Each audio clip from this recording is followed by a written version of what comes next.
2025 లేదా 26లో డిగ్రీ లేదా బీటెక్ చదివారా? సాఫ్ట్‌వేర్ జాబ్ కోసం ఎదురు చూస్తున్నారా? అయితే కోడ్ జ్ఞాన్ 100 డేస్ కోర్సులో చేరండి, జాబ్ సాధించండి.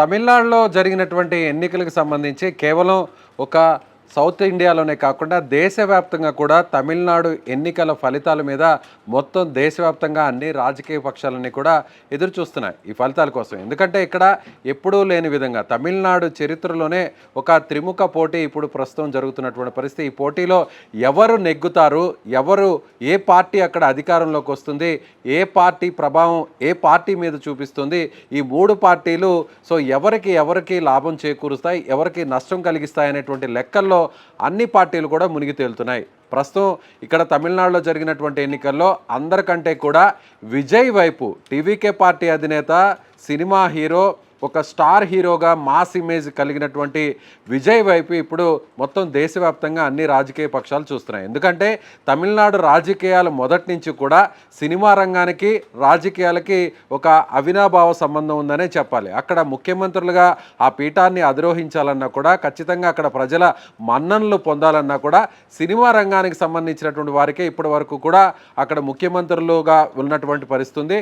అలాగే ఆ సినిమా రంగానికి సంబంధించినటువంటి ఆ కుటుంబ నుంచి వారసులుగా వచ్చిన వారు కూడా ముఖ్యమంత్రిగా ఉన్న విషయం మనకి ప్రత్యేకంగా చెప్పుకోవచ్చు. డిఎంకే పార్టీకి సంబంధించిన అధినేతగా ఉన్నటువంటి ఎవరైతే కరుణానిధి ఉన్నారో ఆయన కూడా సినిమా రంగానికి సంబంధించినటువంటి ఒక రచయితగా ఉండి, ఒక విప్లవకారుడుగా ఉండి ఆయన డిఎంకే పార్టీకి సంబంధించినటువంటి అధినాయకుడిగా ఎన్నికై ఆ తర్వాత ఆయన ముఖ్యమంత్రి పార్టీని ముఖ్యమంత్రిగా ఆ పార్టీ అధినేతగా ముఖ్యమంత్రిగా ఆయన ఆ స్థానాన్ని అధిరోహించాడు. అయితే అప్పుడు ఎంజీఆర్ ఆ పార్టీలో ఒక మాస్ ఇమేజ్ కలిగినటువంటి ఎంజీఆర్ను కూడా ఆ పార్టీలో ఒక ప్రచారకర్తగా తీసుకొచ్చి అప్పట్లో డిఎంకే పార్టీ గెలుపొందినటువంటి పరిస్థితి.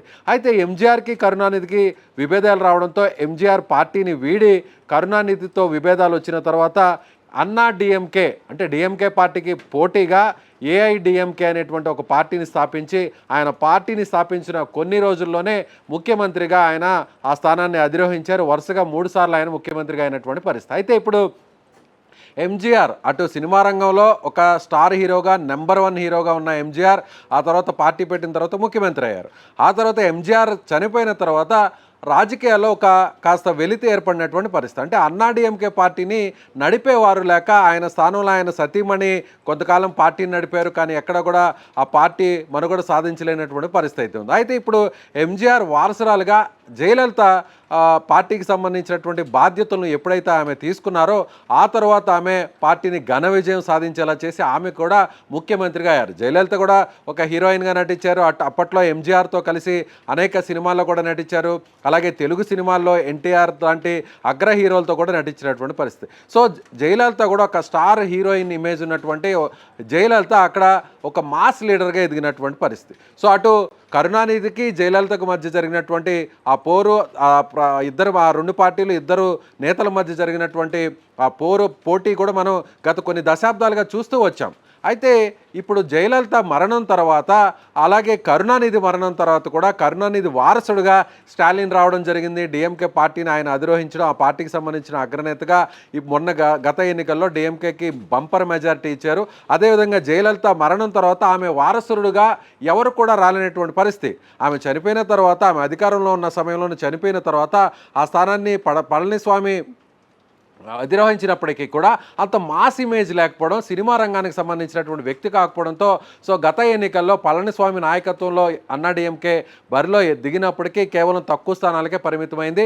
డిఎంకే కరుణానిధి వారసుడిగా స్టాలిన్ ఉన్నాడు కాబట్టి స్టాలిన్కి అందరూ కూడా పట్టం కట్టారు. అయితే ఇప్పుడు జయలలిత సంబంధించినటువంటి ఆ స్థానాన్ని అధిరోహించడానికి ఎవరున్నారు? డిఎంకే పార్టీకి సంబంధించిన కరుణానిధి వారసుడిగా స్టాలిన్ ఉన్నారు. ఓకే, మరి అన్నాడీఎంకే పార్టీకి సంబంధించిన వారసుడిగా ఎవరున్నారంటే ఎవరు లేరనే చెప్పాలి. అయితే ఇప్పుడు అందుకే టీవీకే పార్టీ అధినేతగా ఎప్పుడైతే విజయ్ బరిలోకి దిగారో, ఎప్పుడైతే విజయ్ పార్టీని స్థాపించి ఆయన ఎన్నికల ప్రచారాన్ని నిర్వహించి పోటీగా సింగిల్గా ఆయన బరిలోకి దిగారో ఇప్పుడు అందరూ కూడా ఆయన వైపే చూస్తున్నటువంటి పరిస్థితి. ముఖ్యంగా విజయ్ వైపు యువ ఓటర్లు, కొత్తగా ఎన్రోల్ చేసుకున్నటువంటి ఓటర్స్ కావచ్చు, అలాగే ముఖ్యంగా మహిళలు ఈ ఇద్దరు కూడా ఆ కుటుంబాలకు సంబంధించి చాలా కీలకమనే చెప్పాలి. ఎక్కడైనా కూడా ఒక కుటుంబంలో ఒక 5 ఓట్లు ఉంటే లేదా 4 ఓట్లు ఉంటే ఆ కుటుంబంలో ఉన్నటువంటి యూత్ ఓటర్స్ ఎప్పుడైతే ఆ కుటుంబం మీద ప్రెషర్ తీసుకొస్తారో, అంటే వాళ్ళ తండ్రి మీద లేదా తల్లి మీద కుటుంబ సభ్యుల మీద ప్రెషర్ తీసుకొచ్చి ఈసారి తమ అభిమాన హీరోకి ఓటు వేయాలి, విజయ్కి ఓటు వేయాలి అనే విధంగా ఒత్తిడి తీసుకొని వస్తున్నట్టుగా తెలుస్తుంది. అలాగే మహిళలు కూడా విజయ్ ఇచ్చినటువంటి వాగ్దానాలు, విజయ్ ఇచ్చినటువంటి హామీల మేరకు ముఖ్యంగా జయలలిత వారసుడిగా విజయ్ని కొంతమంది చూస్తున్నారు కాబట్టి విజయ్ వైపు చాలామంది మహిళలు కూడా చూశారు. అలాగే విజయ్కి కూడా పెద్ద ఎత్తున మహిళలు ఓట్లు వేశారు. బారులు తీరి మరీ మహిళలు ఈసారి ఎన్నికల్లో పోలింగ్ చేయడం బట్టే, ఓటింగ్ చేయడం బట్టే ఎప్పుడూ లేని విధంగా తమిళనాడు రాజకీయ చరిత్రలోనే అనూహ్యంగా 85% ఓటింగ్ పర్సంటేజ్ తమిళనాడు ఎన్నికల్లో పోలిందనే చెప్పాలి. గత ఎన్నికల్లో 78% పోలైతే 2021లో 2026 గత వారం రోజుల కింద జరిగినటువంటి ఎన్నికల్లో 85%. అంటే ఈ పెరిగినటువంటి 7% ఎవరికి అనుకూలం అంటే ఖచ్చితంగా ఇది విజయ్కి అనుకూలం, విజయ్ పార్టీకి అనుకూలం. ఎందుకంటే యువ ఓటర్లు ఎప్పుడు కూడా ఆసక్తి చూపినటువంటి ఓటర్లు. జనరల్గా ఏ ఎలక్షన్లో అయినా, ఏ స్టేట్లో జరిగినటువంటి ఎలక్షన్లో అయినా సరే కొత్తగా యూత్గా ఉన్నవారు, చదువుకొని ఉద్యోగాలు చేసేవారు, వేరే రాష్ట్రాల్లోనో వేరే నగరాల్లోనో ఉండి ఉద్యోగాలు చేసేవారు అక్కడ సొంత ఊర్లకు వెళ్ళి ఓటు వేసేటువంటి పరిస్థితి చాలా తక్కువగా ఉంటుంది. కానీ ఈసారి మాత్రం వేరే రాష్ట్రాల్లో, వేరే జిల్లాల్లో, వేరే ప్రాంతాల్లో ఉద్యోగాలు చేస్తున్నటువంటి యువత ఖచ్చితంగా మళ్ళీ తిరిగి వాళ్ళ ఊరికి స్వస్థలాలకు వచ్చి తమిళనాడులో ఓట్లు వేశారు. అంటే ఈ ఓట్లు వేయడానికి ప్రధాన కారణం విజయ్కు ఉన్నటువంటి మాస్ ఇమేజ్. విజయ్కి ఇంటా బయట అంటే సినిమాల్లో కూడా ఆయన మంచి సినిమాలు తీశారు, సందేశాత్మక సినిమాలు, రీసెంట్గా వచ్చినట్టు ఒక 7-8 సినిమాలు చూసినా కూడా విజయ్ క్యారెక్టర్ అంతా కూడా ఒక సమాజానికి సంబంధించినటువంటి మెసేజ్ని ఇచ్చేటువంటి సినిమాలను ఆయన చేస్తూ వచ్చారు. అదేవిధంగా విజయ్కి సంబంధించినటువంటి ఆయన మాట తీరు కానీ, ఆయన వ్యవహరించేటువంటి శైలి కానీ తమిళనాడులోనే ఒక మాస్ ఇమేజ్ కలిగినటువంటి ఒక సక్సెస్ఫుల్ హీరోగా విజయ్ని చెప్పవచ్చు. సో రజనీకాంత్ అలాగే ఆ స్థాయి స్టార్ ఇమేజ్ కలిగినటువంటి రజనీకాంత్కి ఎంత ఫాలోయింగ్ ఉంటుందో తమిళనాడులో, ఆ తర్వాత రజనీకాంత్ కాస్త వయసు పైబడినటువంటి ఒక పెద్ద హీరోగా మారిన తర్వాత అంతటి ఫాలోయింగ్ని తెచ్చుకున్నటువంటి హీరో విజయ్. అప్పట్లో ఎంజీఆర్, ఆ తర్వాత రజనీకాంత్, ఆ రజనీకాంత్ తర్వాత ఇప్పుడు విజయ్. సో విజయ్ ఇప్పుడు ఆయన అంటే పూర్తిగా రజనీకాంత్తో పోలిస్తే రజనీకాంత్ కాస్త వయసు పైపడడంతో రజనీకాంత్ పార్టీకి పెట్టి రాజకీయాల్లోకి రావాలనుకున్నప్పుడు కూడా ఆయన ఆ నిర్ణయాన్ని వెనక్కి తీసుకున్నారు. సో అదే స్థానంలో డేర్ అండ్ డాషింగ్గా ఇప్పుడు విజయ్ వచ్చారు, పార్టీని స్థాపించారు. పార్టీని స్థాపించిన తర్వాత ఏ ఒక్క పార్టీతో కూడా పొత్తు పెట్టుకోలేదు. విజయ్ మీద అనేక కేసులు ఎన్నికలకు ముందు పెట్టినటువంటి పరిస్థితి. విజయ్ కరూరులో నిర్వహించినటువంటి ఒక భారీ రోడ్ షోలో తొక్కిసలాట జరగడంతో 38 మంది చనిపోయారు. 38 మంది చనిపోతే సిబిఐ ఎంక్వైరీ వేశారు. అలాగే అనేక రకాల విచారణలు చేపట్టారు. విజయ్ని ఒకనొక దశలో అరెస్టు కూడా చేస్తారు అనేటువంటి ఒక ప్రచారం కూడా జరిగింది. ఆ తర్వాత ఆయన కుటుంబానికి సంబంధించి కూడా భార్యతో విభేదాలు రావడం, భార్య కూడా ఒక కోర్టులో కేసు వేయడం, విడాకులకు సంబంధించినటువంటి ఒక కేసు కూడా ప్రస్తుతం నడుస్తూ విజయ్ని అటు ఇంటా బయట కూడా అన్ని రకాలుగా ఇబ్బంది పెట్టేటువంటి ప్రయత్నం అక్కడ రాజకీయ పక్షాలన్నీ కూడా చేశాయి. ఆ తర్వాత కూడా ఎన్నికలకు సమీపించిన తర్వాత పోటీకి ముందు కూడా విజయ్ సమర్పించినటువంటి ఎన్నికల అఫిడవిట్లో కూడా అవకతవకలు ఉన్నాయి. విజయ్కి సంబంధించినటువంటి నామినేషన్ కూడా క్యాన్సిల్ చేయాలనేటువంటి ఒక పిటిషన్ కూడా హైకోర్టులో వేయడం జరిగింది. అయితే ఇప్పుడు తాజాగా హైకోర్టులో వేసినటువంటి ఆ పిటిషన్ కూడా కోర్టు కొట్టివేసింది. విజయ్కి సంబంధించి కూడా ఇప్పుడు ఏదైతే కేసులు విజయ్ మీద పెట్టబడ్డాయో ఆ కేసులకు సంబంధించి కూడా ఒక్కొక్కటిగా వీగిపోతూ విజయ్కి ఉపశమనాన్ని కలిగిస్తుంది. సో మే 4వ తారీఖున జరగబోతున్నటువంటి ఈ కౌంటింగ్లో కూడా రిజల్ట్స్లో కూడా ఇలాంటి అనుకూలమైనటువంటి తీర్పు విజయ్కి రాబోతుంది అనేటువంటి ఒక డిస్కషన్ అయితే తమిళనాడులో జరుగుతుందని చెప్పాలి. ఇప్పుడు మనం ఒక పర్సంటేజ్ వారీగా మన దగ్గర ఉన్నటువంటి ప్రీవియస్ ఎలక్షన్స్ జరిగినటువంటి ఆ డేటాను చూద్దాము. విజయ్ ఎందుకు ఇప్పుడు కింగ్ మేకర్గా మారబోతున్నాడు అనేటువంటి ఒక అనాలిసిస్ కూడా మనం ఈ వీడియోలో ఒకసారి మీకు చెప్పేటువంటి ప్రయత్నం చేస్తాను. సరిగ్గా 2021లో మనం చూసినట్లయితే మొత్తం తమిళనాడులో 234 అసెంబ్లీ స్థానాలు ఉన్నాయి. అందులో సగం సీట్లు వేసుకుంటే 117 స్థానాలు, మ్యాజిక్ ఫిగర్ అంటే 118 స్థానాలు ఏ కూటమికి, ఏ పార్టీకి వస్తాయో వాళ్ళు ప్రభుత్వాన్ని ఏర్పాటు చేస్తారో ఆ ప్రభుత్వంలో వాళ్ళు ముఖ్యమంత్రిగా అయ్యేటువంటి అవకాశం ఉంది. గత ఎన్నికల్లో 2021లో 78% పోలింగ్ పర్సంటేజ్ అక్కడ నమోదైంది. అందులో డిఎంకే పార్టీకి 100% ఒకసారి చూసినట్లయితే 78%లో 45.3% డిఎంకేకి వచ్చింది.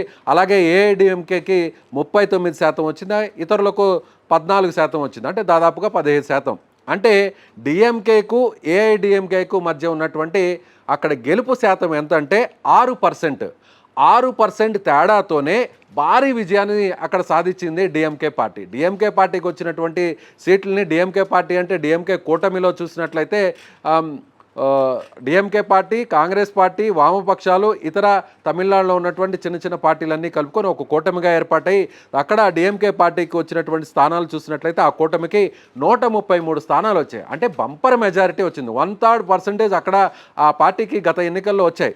ఇక అన్నాడీఎంకే పార్టీకి జయలలిత మరణం తర్వాత జరిగినటువంటి ఎన్నికలు కావడంతో అక్కడ ఆ పార్టీని నడిపించేటువంటి నాయకత్వం లేకపోవడంతో ఆ నాయకత్వ లేమితో డిఎంకే పార్టీకి కేవలం 65 సీట్లు మాత్రమే వచ్చినటువంటి పరిస్థితి. అంటే ఇప్పుడు 6% తేడా గత ఎన్నికల్లో స్పష్టంగా కనిపించింది.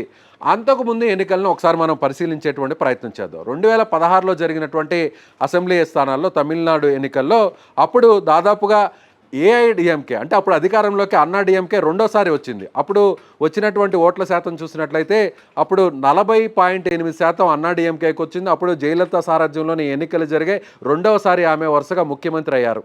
ఇక డిఎంకేకి అంటే అప్పుడు కరుణానిధి ఆయన బతికే ఉన్నారు. కరుణానిధి నాయకత్వంలో జరిగినటువంటి ఆ ఎన్నికల్లో డిఎంకే పార్టీకి 39.4% అంటే కేవలం 1.4% మాత్రమే డిఎంకే పార్టీకి, అన్నా డిఎంకే పార్టీకి అక్కడ పర్సంటేజ్ తేడా ఉంది.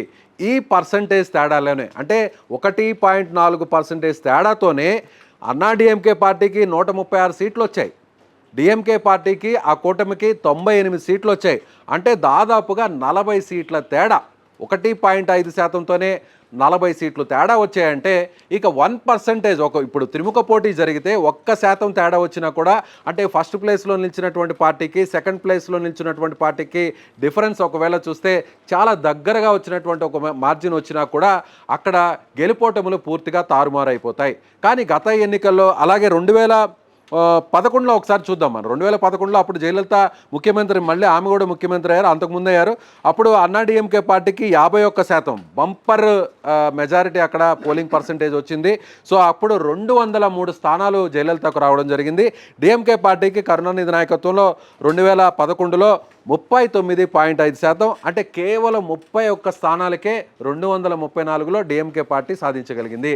సో అక్కడ విక్టరీ పర్సంటేజ్ మనకు ఆ డిఫరెన్స్ చూసినట్లయితే 12%. ఇదొక రికార్డ్ అని చెప్పాలి. 12% తేడాతో దాదాపుగా అటు డిఎంకే పార్టీకి, అన్నా డిఎంకే పార్టీకి ఉన్న సీట్ల తేడా 160 సీట్ల తేడా. 234 సీట్లలో 203 స్థానాలు అన్నా డిఎంకే పార్టీ అప్పుడు గెలవగలిగింది. అంటే వన్ సైడ్గా మొత్తం ఎలక్షన్ మొత్తం అంతా కూడా వన్ సైడ్ కలిసి. కానీ రెండోసారి మళ్ళీ 2016లో జరిగిన ఎన్నికల్లో ముఖ్యమంత్రి మళ్ళీ జయలలితనే అయ్యారు. అత్యధిక స్థానాలు అన్నా డిఎంకేకే వచ్చాయి.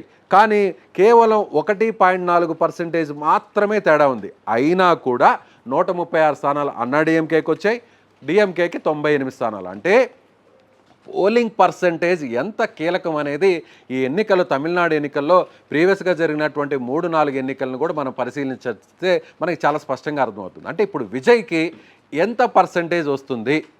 సో గత ఎన్నికల్లో 45% డిఎంకేకి వచ్చింది, 39% అన్నా డిఎంకేకి వచ్చింది. రెండు పార్టీల మధ్య తేడా 6%.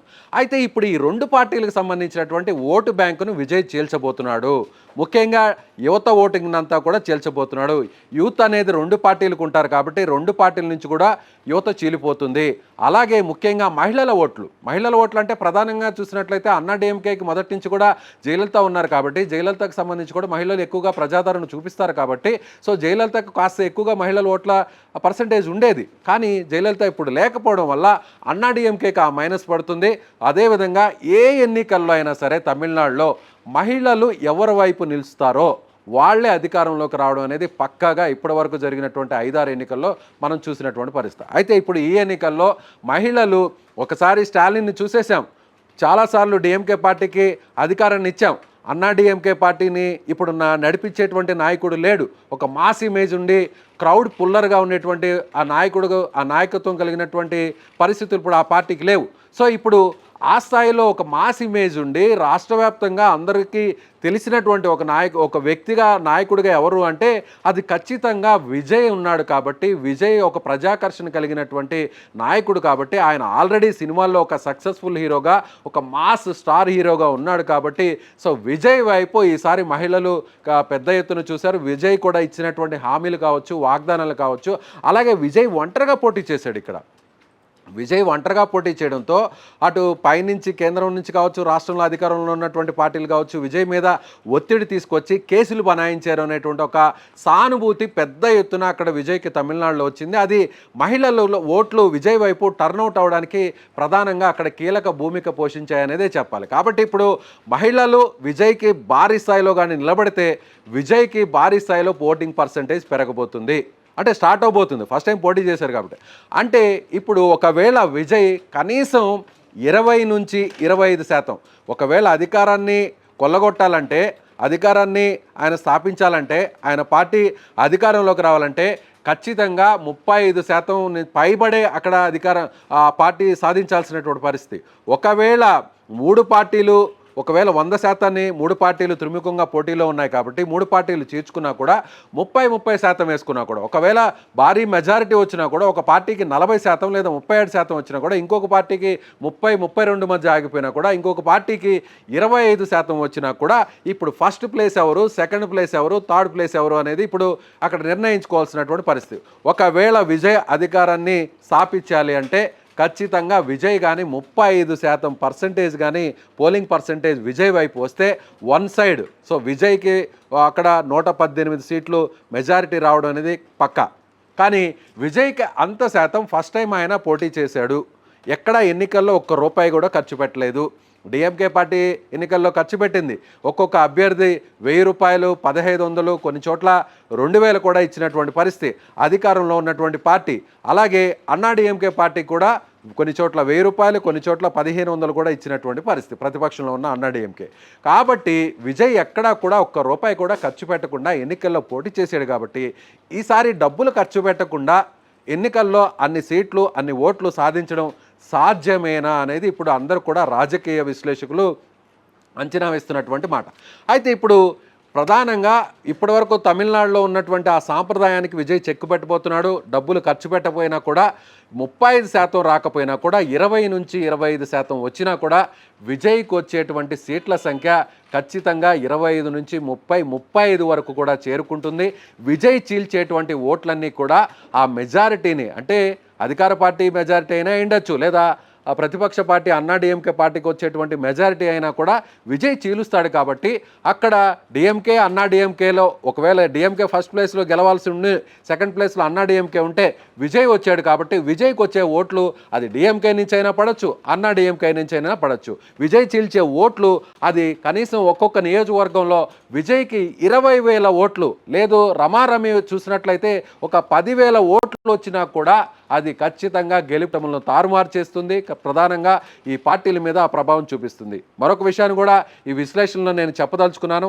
ఏంటంటే ఇక్కడ ప్రధానంగా విజయ్ కొట్టే దెబ్బ కూడా ఎలా ఉండబోతుందంటే, ఈసారి ఇక్కడ 2 కూటములు పోటీ చేస్తున్నాయి.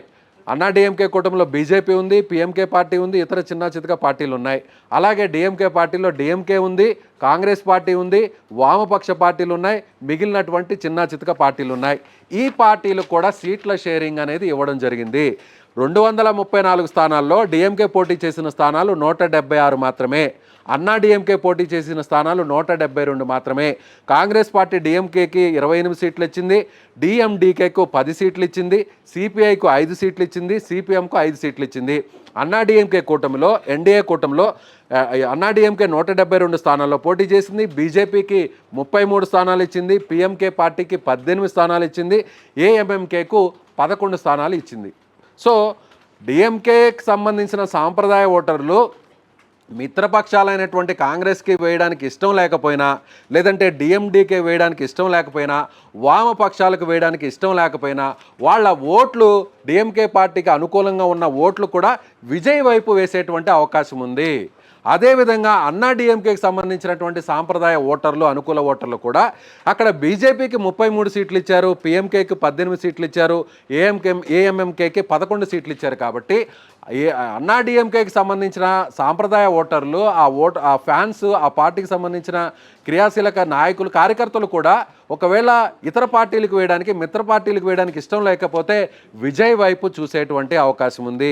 ఇక్కడే మనకు చూసినట్లయితే దాదాపుగా 100 సీట్లు వరకు కూడా నేరుగా డిఎంకే, అన్నా డిఎంకే పోటీ చేయట్లేదు. కాబట్టి ఈ 100 సీట్ల మీద విజయ్ మార్కు ఖచ్చితంగా పడబోతుంది. ఈ 100 సీట్లలో విజయ్ ఎన్ని సీట్లు సాధిస్తాడు అనేది కూడా చాలా కీలకంగా మారే అవకాశం ఉంది.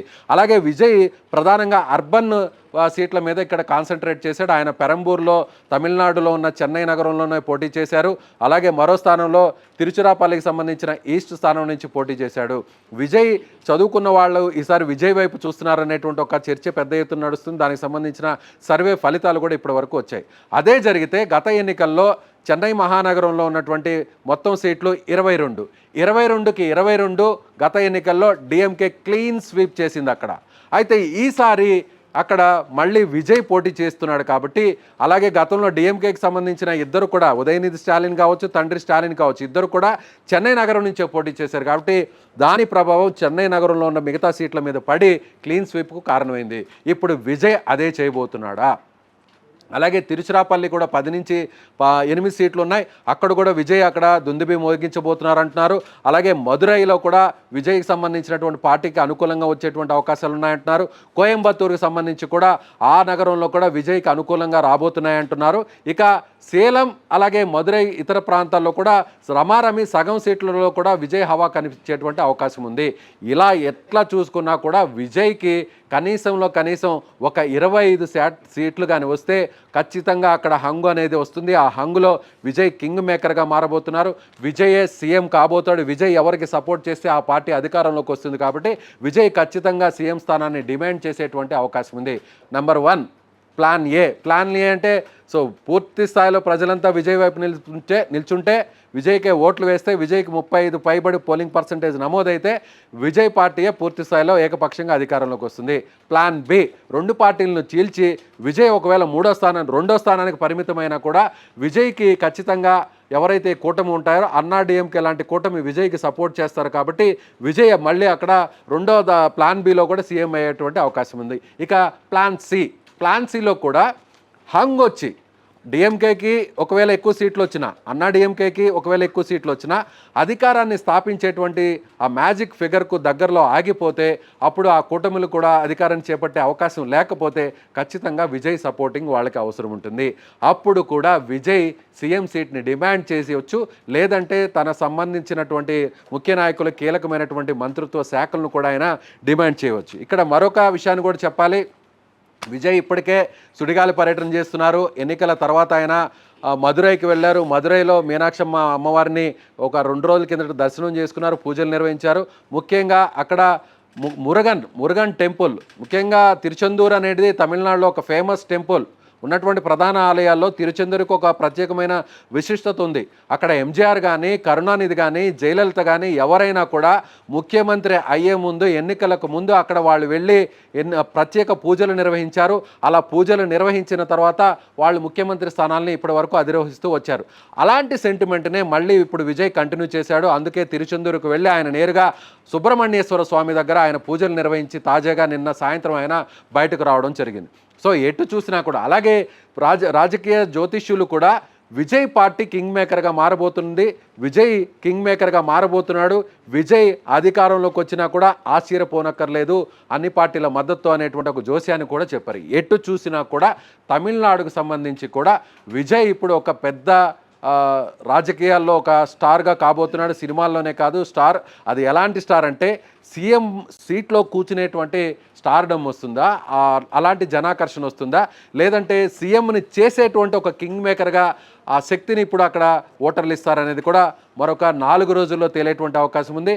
అదేవిధంగా ఇప్పటికే విజయ్కి సంబంధించినటువంటి క్యాబినెట్ కూడా రెడీ అయిపోయిందనేది ఒక డిస్కషన్ కూడా నడుస్తుంది. ఆ క్యాబినెట్ పేర్లు కూడా ఒకసారి మీకు చెప్పి వినిపించే ప్రయత్నం చేస్తాను. బుస్వే ఆనంద్, ఇతను టీవీకే పార్టీకి సంబంధించిన జనరల్ సెక్రటరీ. ఇతనికి మున్సిపల్ లేదా హోంశాఖ కూడా ఇవ్వబోతున్నారంటూ కూడా అభిమానులు కూడా ఇప్పటికే పోస్టర్లు కూడా వేస్తున్నారు.